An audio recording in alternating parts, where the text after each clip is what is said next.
Mga hindi po nabunot sa Ulit. raffle, so Kabilis mo naman magsalita ulit. Oh, sige. Ayan na yan. ito na po ang mga epekto ng hindi nabunot sa raffle po. Nandiyan ba ni Integrated School? Yan. Okay, sa third prize po agad tayo. Ayan. Nagkakalaga ng 5. Kalaga ng 5,000 pesos. Sana all. Okay. Bubunutin ko po. Pupunitin. Ayan. Hawakan mo. May nang Ito assistant. na po ang mapalad. Nanalo ng 5,000 pesos taga... Wait lang. Purok 2 jet van. Marjorie ko. Yan! Ang ating kagawad. PTA President. Marjorie. Ang kawiling.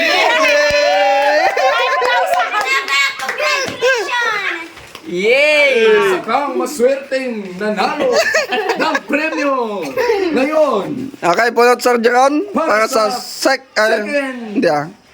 Para sa... Oh, second prize. Second prize. Para sa second prize na nagkakahalaga na 1 million. 10,000 pesos.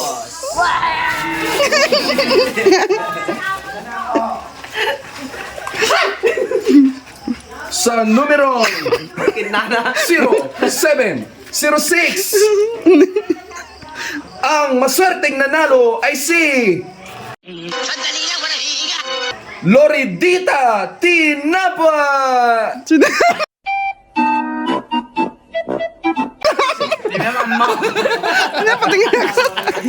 Ayan po.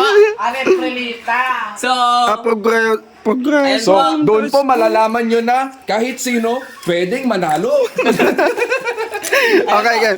para po sa ating first prize, so, pinatawagan ko po si Sir Ginoong Eugene Empido para bunutin ang ating grand prize. Ayan. Na nagkakahalaga ng 15,000 pesos. pesos. Ito na po. So, ang nanalo ay si...